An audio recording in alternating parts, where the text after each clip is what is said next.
Matthew 2, part 2, Christ persecuted, the flight. And notice, as I'm reading this, notice the parallel in the life of Moses. Okay? So after the wise men were gone, an angel of the Lord suddenly appeared to Joseph in a dream. He said, "Get up," which is what God almost always says when he's going to talk to a prophet or somebody. Get up. Kum in Hebrew. Get up. Usually it's kum lech. Get up and speak. But here, get up, take the child and his mother, and flee to Egypt. Stay there until I tell you, because Herod will search for the child in order to kill him. So how does that parallel with the life of Moses? Well, they were going to kill the Hebrew children. Yeah, who was going to kill the children? Pharaoh. Who's going to kill the Hebrew child now? King. Who's going to rescue baby Jesus from the wicked Israelite king, in a manner of speaking? Pharaoh. Isn't this kind of turned over on its head? All of a sudden, the guy who was the bad guy in Exodus kind of is the. I mean, I know it's 1400 years later, but Egypt. I don't honestly know if Pharaoh Ptolemy and his wife Cleopatra, because at this time every pharaoh was named Ptolemy and all of their wives were named Cleopatra. They just have Roman numerals after them. And they're almost always brother and sister besides being husband and wife.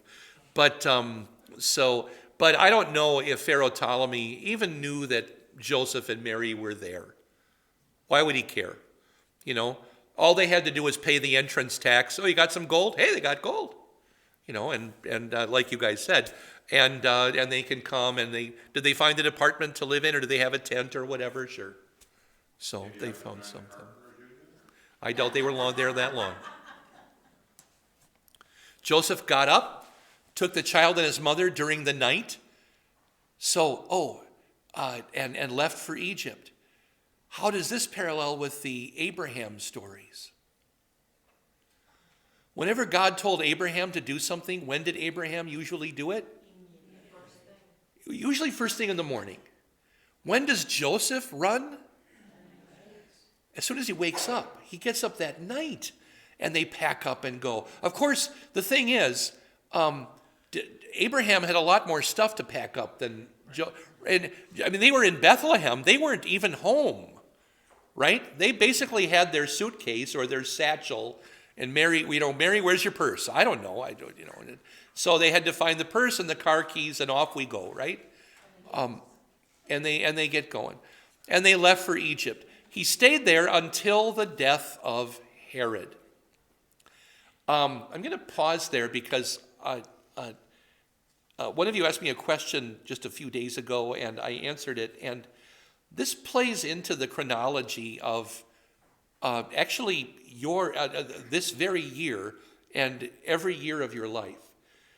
Because all of our chronology really is confused by, when did Herod the Great die?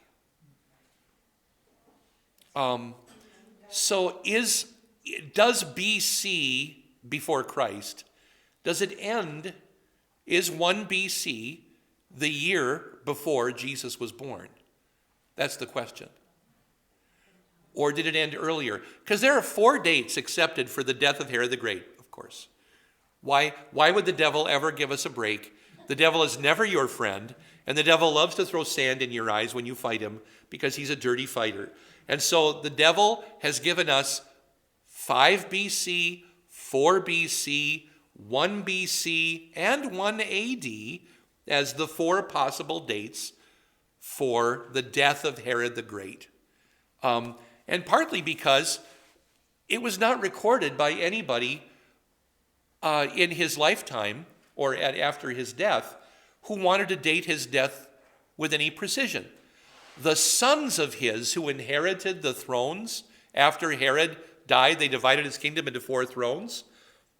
Those sons, Herod Philip and Herod and Antipater and Archelaus and so forth, they actually seem to have predated their reigns into his lifetime, so to secure their position on the throne.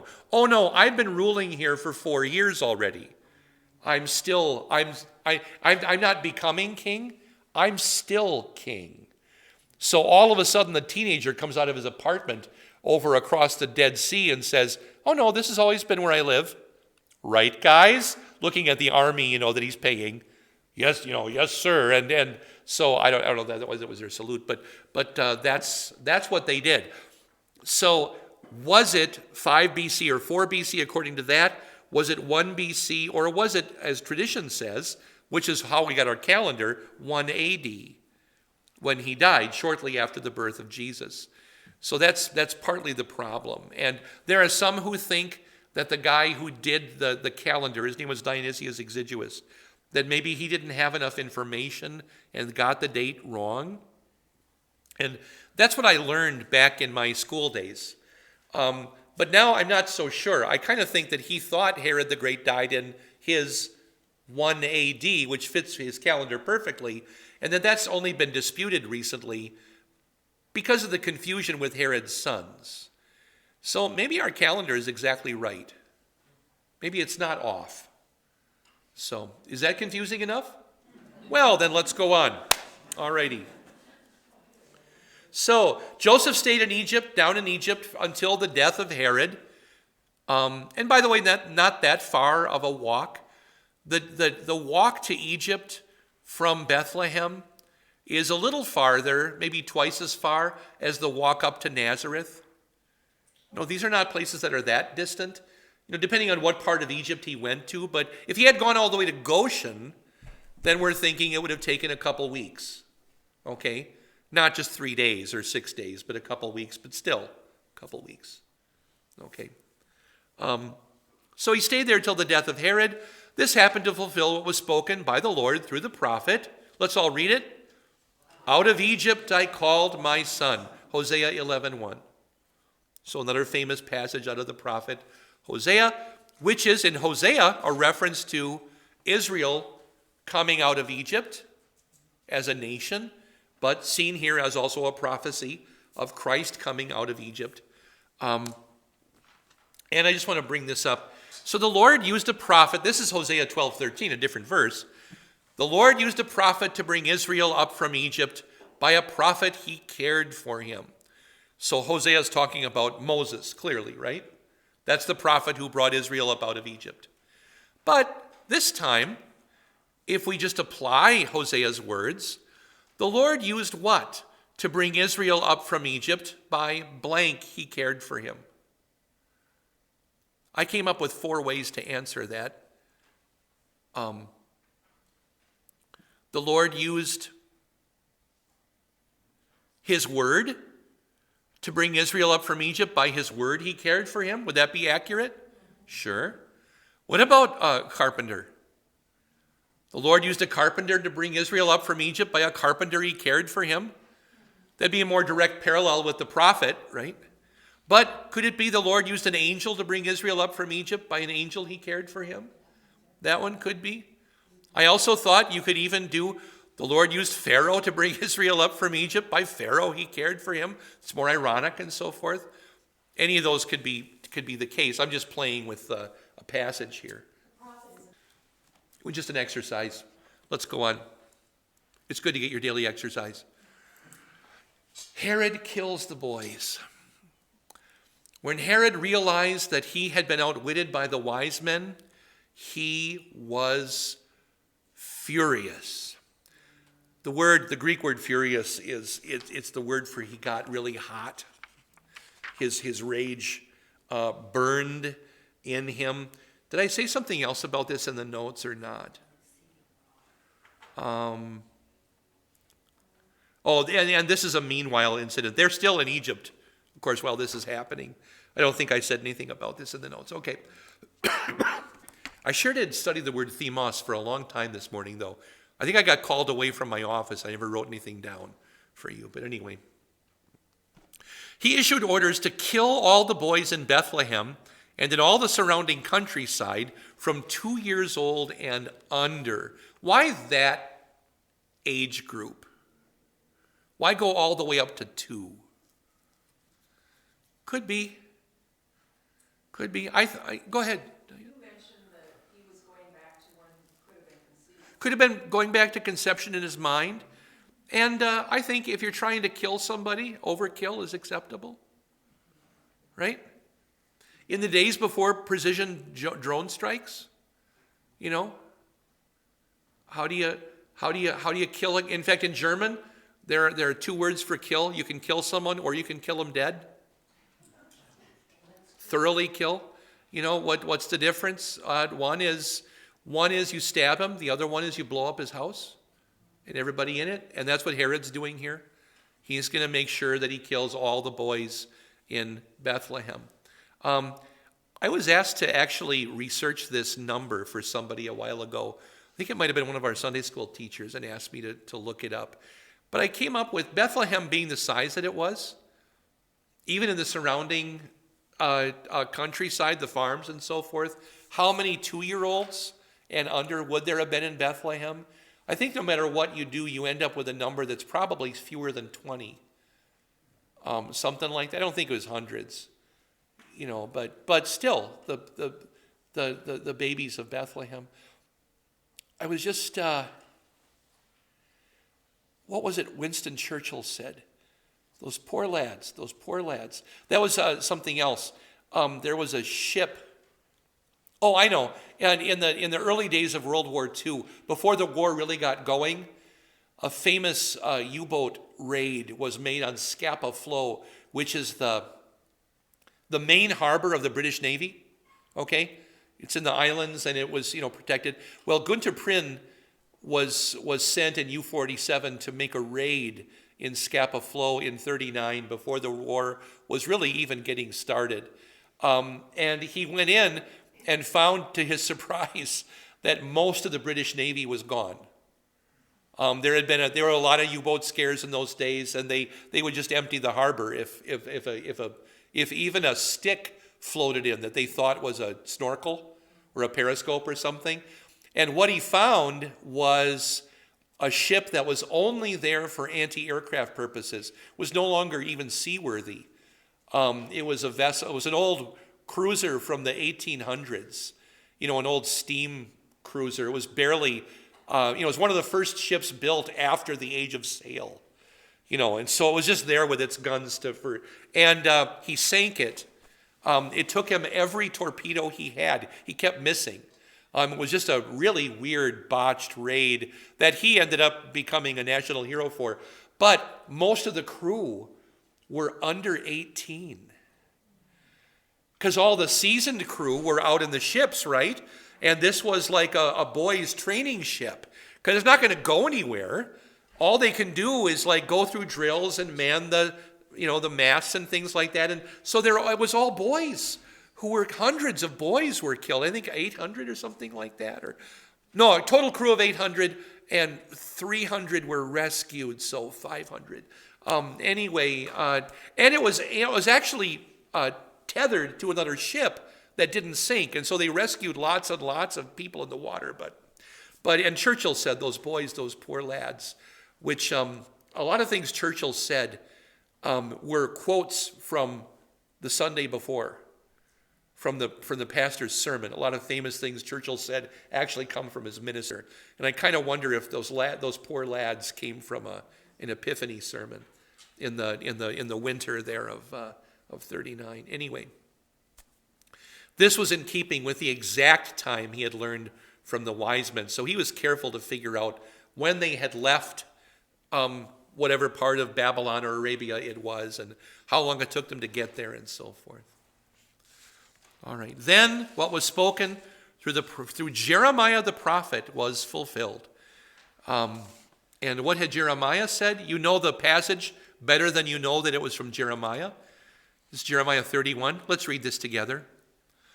A voice was heard in Ramah, weeping and great mourning, Rachel weeping for her children, and she refused to be comforted because they are no more.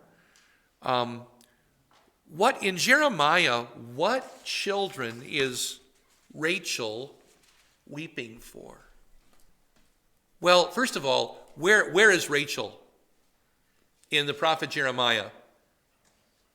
No, Rachel had died in the book of Genesis. That's that Rachel. She died giving birth to Benjamin in Bethlehem. Oh, Rachel died in Bethlehem giving birth to her last child. So the idea of Rachel weeping for her children, she only had two, Joseph and Benjamin. And so her weeping is somewhat for the unborn children. You know, she wanted to have as many as Leah had, but she didn't, and so forth. But here in Jeremiah, though, Jeremiah takes the scene of Rachel weeping, which she was doing in Genesis when she died, and named her son Ben-Oni, son of my trouble. That then his father changed the name after she died and called him son of my right hand, Benjamin. But why is Rachel weeping? Because the children of Joseph and the children of Benjamin are being carried off into the Babylonian exile. Ramah was a staging point for the exile. The Babylonians took people up to Ramah to get them in line, to chain them all up together, and then they would make them walk to Babylon. When we say that the Israelites were carried to Babylon, that's a terrible misnomer. Nobody got carried to Babylon. They were made to walk to Babylon. So that's Rachel weeping for her children because they are no more. All right. The slaughter of the innocents is a minor festival. We sometimes talk about it in worship, but it's from experience, it's a tough passage to preach on. You know, but ultimately it is, though, as Luther says, it's Christ persecuted, right? Sometimes we all suffer on account of Christ. These babies paid with their lives, you know, for a Savior they only knew from prophecy.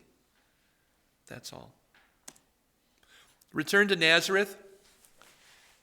After Herod died, an angel of the Lord suddenly appeared in a dream to Joseph in Egypt. That suddenly helps us to understand that this wasn't just casually later on.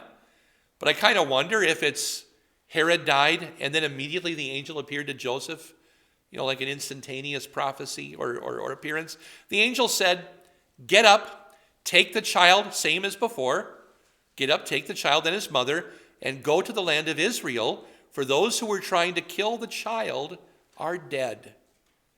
So who does the angel mean by those? Specifically Herod, yeah. But there may have been others who had died also. It could be that some of Herod's henchmen had died as well, and none of them are still around. At least they're not looking for the baby Jesus anymore.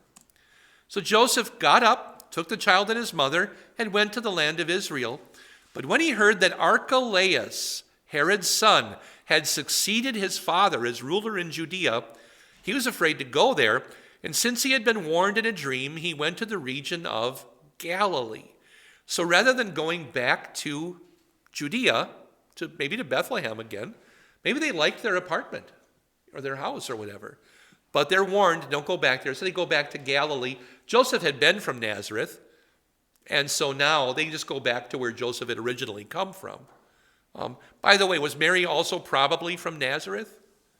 Yeah, I mean, how else would they have met? So I think they were both, you know, from Nazareth or the location, but I wonder if they had kind of liked the Bethlehem area and just couldn't go back there again. You know, which, you know, it's too bad, but they had to go somewhere else. He was presented at the temple with Simeon and... We don't know that he was presented exactly on time because that's Luke, not Matthew. And Herod is out to kill him. So could it be that they went to Egypt, then Herod dies, and now they can go have him purified and then have Mary purified, but then they head right up to Galilee? That makes sense to me. It's just the confusing words, the time of her purification Had ended, yeah. But we're not told that it was immediately ended, that it was exactly on the right day, but that it was done with. And to go in and I'll say slip into Jerusalem from Egypt is as long, they're not looking for a house or anything like that. They're not even to give any identification or anything like that. They're just going in to purify Mary after the childbirth and then go to live somewhere else, just in case somebody finds out about it. Because, Mary's always singing that song of hers, my soul magnifies the Lord, as she's doing the dishes and stuff, and somebody might overhear. So Joseph says, we're going to go up to Galilee. And I don't know that Mary sang the Magnificat every time she did the dishes, but I know women who sing the same song whenever they're doing certain things, though, in the house. My mother sang All Together Now by the Beatles whenever she was folding laundry. Isn't that odd? It's the most obscure Beatles hit. But Mom sang it whenever she was folding the laundry. And by the way, now what happens? Sometimes I do too. Mom's birthday is later this week. I've been thinking about Mom. When he arrived there, he settled in a city called Nazareth. So what was spoken through the prophets was fulfilled. He will be called a Nazarene. Shall we look at that passage together? I never could find it. Neither could anybody else. It isn't a passage. It's not a passage. The text does not indicate that this was a direct quotation of the Old Testament, and it does not seem to be an exact quotation of any passage in the Old Testament scriptures. And therefore, I have a question at the bottom of your sheet. Was this, he'll be called a Nazarene, was it a recent or local saying about the Messiah that Matthew records for our benefit? I don't know where this he will be called a Nazarene thing came from. Was Matthew aware of a prophecy that we're not aware of, maybe? Doesn't it sound like John the Baptist? Oh, Nazarite. Nazarite. Never mind. Well, and that's also part of the problem with Nazarite, Nazarene, that some, I'll call them fringe Christian groups have. They want to be the Church of the Nazarene, but they talk about Nazarite things all the time and so forth. So I'm not really sure. But we end chapter 2 with a question. It won't be our last question in Matthew, but it'll be our last question like this one, which is, where's that prophecy come from? But it could have been something that Matthew was aware of that other people weren't aware of. Matthew was also perhaps a Levite, because his name was Levi. And could he have been thinking about something in the oral law, the laws around the laws, that Matthew even says, according to the Pharisees or whatever, this even was said, he'll be called a Nazarene. And then, if that was the case, what would be the first thing I would expect to be erased from the oral law of the Pharisees? That very statement. That, of course, if the Pharisees had added a statement about the Messiah, that he'll even be called a Nazarene, then I would expect the Pharisees to stop saying that when Jesus' popularity was growing, and they would excise that from their own oral tradition, which weren't written down for many years after that. So maybe that even got obliterated from their tradition. I don't know. But all of these things are a possibility. But that's also where we close, because that's the end of chapter 2. You've been listening to Invisible Church, the Bible study podcast from St. Paul's Lutheran Church, New Ulm, Minnesota.